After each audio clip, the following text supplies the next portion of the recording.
예전 같으면 20년 전에는 우리나라 기업들이 해외 수출 같은 거 못했거든요. 네. 그런데 미국 회사들, 대만 회사들, 중국 회사들 상당 부분 도산하고 유럽 회사들 도산하고 그 자리를 한국과 중국과 대만의 일부 네트워크 중소 장비 업체들이 하청 업체로 이제 진입을 했는데 네. 어떻게 보면 이제는 그냥 만만한 하청 업체가 아니라 아주 큰 파워를 갖고 있는 하청 업체로 성장을 한 거예요. 그러니까 삼성전자나 굴지 에릭슨 같은 업체들이 무시할 수 없는 파트너 회사로 성장한 거죠.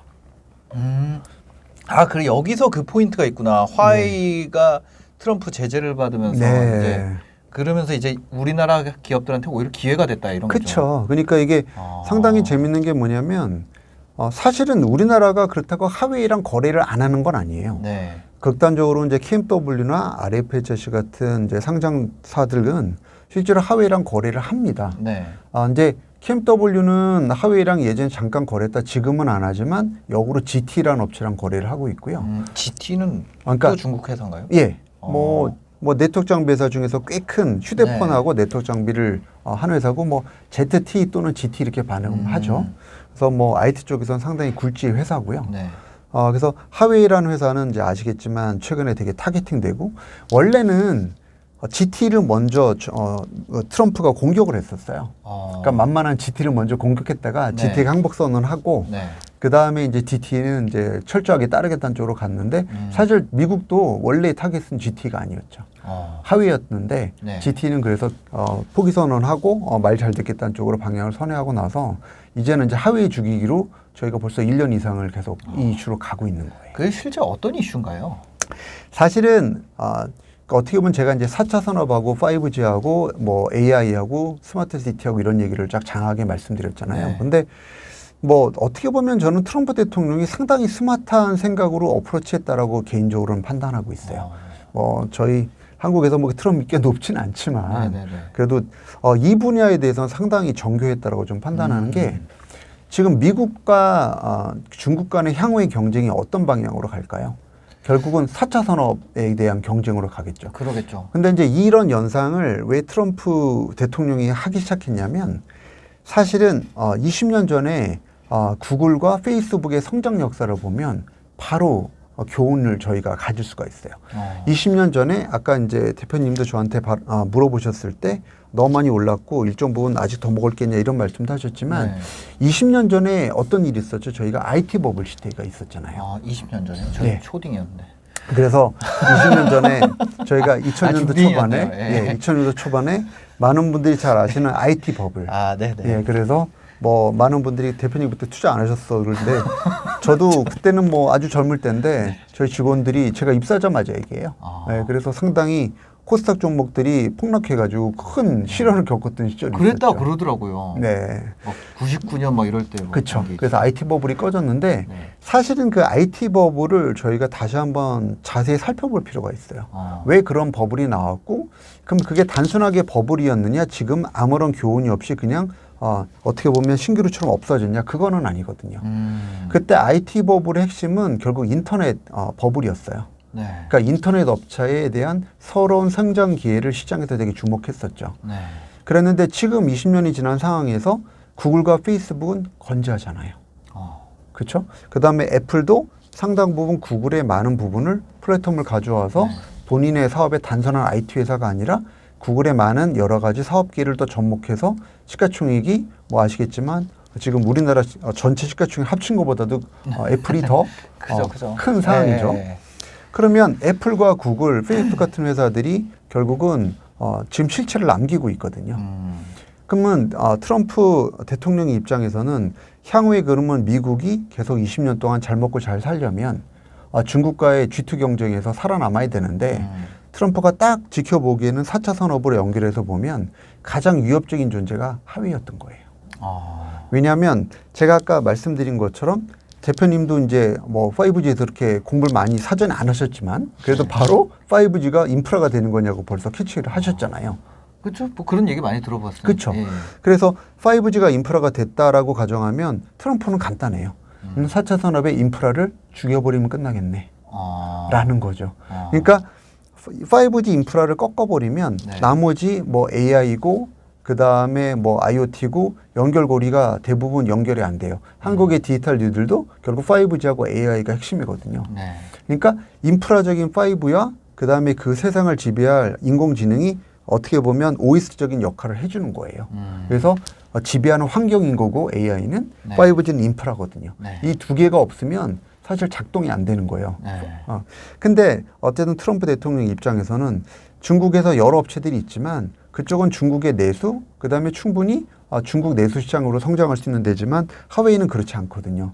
내수만 가지고는 한계가 있어요. 근데 그 부분 자체도 대부분 자율적으로 할 수 있는 부분이 아니라 미국이 상당 부분 특허를 갖고 있거나 기술적으로 압도적인 경쟁을 갖고 있는 네. 그 IT 쪽의 부품, 핵심 부품을 미국에서 다 패권을 갖고 있거든요. 그러니까 극단적으로는 민간 기업에 미국이 이런 개입을 한다는 걸 저희도 상식적으로 예전에는 생각을 하지 않았지만 네네. 아시겠지만 이미 하고 있어요. 그래서 놀라운 사실은 미국의 이 굴지의 부품 회사들한테 하웨이한테 장비 부품 공급 주지 마, 중단시켜. 근데 거기서 한술 더 떠서 이제는 삼성전자한테도 일정 부분 반도체 하웨이한테 공급하지 마 이런 식으로 나오는 거예요. 네. 그러니까 이제 사실은 뭐 삼성전자야 말 안 들어도 되지만 네. 미국에 있는 많은 기업들이 사실 조심스럽고 어떻게 보면 약간의 희생을 감수하더라도 트럼프 대통령의 말에 약간 쫓아가는 경향을 보이니까 시장이 깜짝 놀란 거죠. 미국도 이런 방향으로 가는 거야? 그럼 진짜로 하웨이가 죽을 수도 있겠네? 네네. 라는 게 지금 여전히 진행형이라고 보시면 돼요. 네. 아주 재미있는 미국과 중국 간의 핵심적인 패권 경쟁이죠. 그거에서 반사 이익을 어떻게 보면 국내 장비 업체들이 좀 그렇죠. 이제 그 상황에서 국내 장비 업체들이 이제 기회를 맞이를 이미 하고 있고 네. 향후에 더 할 걸로 보는데 네. 그러다 보니까 사실은 하웨이가 그렇게 만만한 기업이 아닙니다. 결코. 네트워크 장비 시장에서는 물론 연간 영업이익이 뭐 10조 정도로 네. 별 볼 일 없다고 판단할지만 전혀 그렇지 않고요. 중국에서는 하웨이라는 굴지의 기업을 시장에 내놓기 위해서 20년 동안의 희생을 해서 키운 기업이에요. 그러니까 중국에 세금을 퍼부어서 네. 만든 기업이라고 보셔도 무방할 하웨이가. 회사입니다. 예. 그래서 어떻게 보면 21세기를 준비하는 기업의 표본이 하웨이라고 보셔도 무방해요. 극단적으로 표현하면. 중국의 대표 선수네요. 그렇죠. 글로벌 대표 선수 인격이에요. 네. 물론 이 회사보다 훨씬 더 이 회사 하웨이는 참고로 상장이 안 돼 있어요. 그래서 네. 시가총액은 비교가 안 되지만 훨씬 더 많은 이익과 그다음에 많은 어떻게 보면 인프라 갖고 있는 기업보다도 이 회사에 더 중국이 애착을 갖고 있는 건 향후에 4차 산업의 핵심적인 인프라 역할을 할 수 있는 대표 기업이고 이 회사를 통해서 어떻게 보면 중국이 향후 21세기에서 패권에서 앞서 나갈 생각이었거든요. 근데 이제 미국이 전곡을 찌른 거죠. 어떻게 보면. 네. 그러니까 하웨이가 실제로 보면 이 네트워크 장비 시장에서 초기에는 단순하게 저가를 공급하는 그냥 단순하게 가격 경쟁력만 갖춘 회사로 인식이 됐던 게 15년, 20년 전 얘기예요. 네. 근데 중국 정부에서 세금을 퍼부면서 이 회사의 보조금이라고 하죠. 보조금을 퍼부어주면서 사실 이 회사를 계속 밀어줬습니다. 네. 그래서 이 회사가 경쟁력을 갖추게 됐고 한 5년, 10년 전부터는 시장에서 압도적인 위력을 발휘하기 시작했고요. 특히 최근 5년 정도의 성과를 보면 거의 독보적일 정도로 시장에서 돋보이는 회사로 성장했어요. 그래서 네트워크 장비 시장에서는 이제 MS 1등까지 올라왔고 여기가 엄청나게 큰 글로벌에서는 1등 기업이네요. 네, 그래서 하웨이가. 네트워크 장비 시장만 보면 예전에는 에릭슨, 노키아가 1, 2등을 다쳤다면 네. 지금은 이제 하웨이가 막강한 1등이 돼버렸고 전체 시장의 3분의 1을 차지하고 있습니다. 그래서 그렇죠. 예. 근데 삼성전자가 참고로 MS가 10%가 얼마 전까지도 안 됐었거든요. 5G 들어오기 전에는. 삼성전자가. 네. 그러니까 네트워크 장비 시장에서는 삼성전자가 10%도 안 되는데 하웨이가 33% MS를 갖고 있었으니까 네. 사실은 아직도 삼성전자가 하웨이에서 이 분야에 대해서는 넘사벽이에요. 그러니까 하웨이의 기술력이나 시장의 장악 능력이 압도적으로 높아요. 그런데 이 부분 자체에 대해서 어떻게 보면 이제 트럼프나 이런 여러 가지 제재들이 나오면서 사실은 삼성전자가 가장 큰 반사이익을 얻었죠. 삼성전자. 예, 왜냐하면 삼성전자도 이제 중계기 쪽으로 이런 거를 하나요? 그러니까 삼성전자의 전반적인 향후의 이 4차 산업의 전략은 네. 되게 재밌는 게 이제 이종부 회장님이 작년도 연말에 여러 가지 보도자를 통해서 말씀하신 게 있는데 네. 두 가지 얘기를 했어요. 하나는 비메모리 반도체 육성. 네. 그다음에 또 하나는 네트워크 장비 육성. 그거를 향후에 어떻게 보면 삼성의 큰 어떻게 보면 성장의 기회로 보고 이쪽을 도전해야 된다는 어떻게 보면 말씀을 하셨는데요.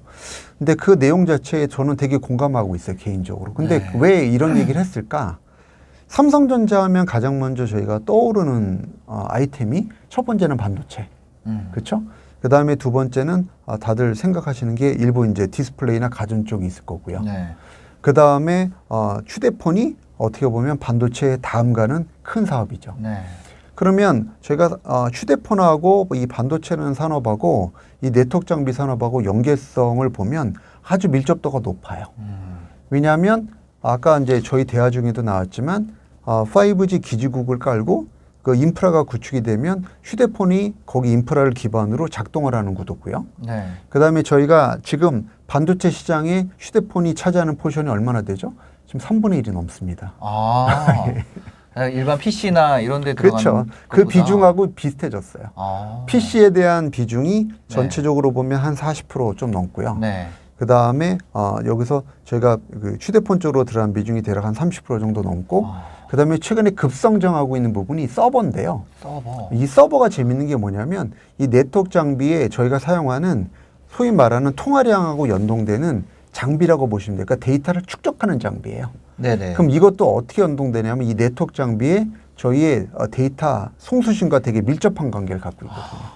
그러면 삼성전자 입장에서는 이 하웨이가 잘하고 있는 이 네트워크 장비 시장을 결코 포기할 수가 없는 게, 이 시장을 포기하면 휴대폰과 반도체 시장에서의 패권이 애매해지는 상황으로 도래해야 되는 겁니다.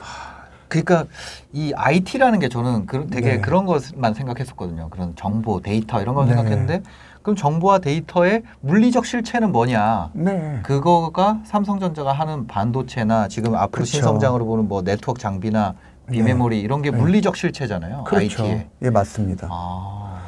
그래서 이제 어떻게 보면 그쪽을 육성을 하지 않으면 네. 삼성이 현재 잘하고 있는 어떻게 메모리 반도체나 사실은 휴대폰 쪽에서의 앞날이 불투명하다고 본 거죠. 정확한 지적이세요. 네. 그래서 그 두 가지 빈메모리 반도체를 육성해서 어떻게 보면 반도체 산업을 좀 더 어떻게 보면 핵심적으로 끌고 가고, 네. 네트워크 장비를 잘해야 향후에 메모리 반도체와 그다음에 휴대폰 쪽의 지위를 굳건히 지킬 수 있다는 거예요. 네. 정확하게 보셨거든요. 그래서 저희도 그다음에 향후에 성장하는 향후에 저희가 계속 주제로 다뤘던 성장하는 분야가 뭘까요? 당연히 IoT라는 설명을 제가 네, 드렸잖아요. 네, 네. 6G까지. 네. 그러면 미국하고 중국하고 이 IoT 패권 경쟁을 계속 하고 있는 셈인데요. 네. 삼성전자가 이 IoT 패권을 잡아야 될 거 아니에요. 네.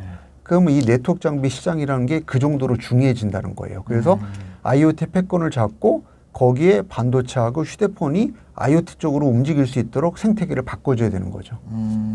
그래서 매우 이제 어떻게 보면 삼성도 유의미한 결정을 하고 있고, 삼성이 최근에 행보를 보면 되게 재미있는 사건들이 많았어요. 어떤 게 있었을까요? 예를 들면 이제 하만이라는 회사를 인수를 했었는데 네네. 아마 대표님도 들어보셨을 들어봤어요. 거예요. 예. 그리고 특히 이제 오디오에 관심이 많으신 분들, 저도 네. 많지만 그분들은 되게 익숙한 이제 기업이죠. 굴지의 기업이에요. 네.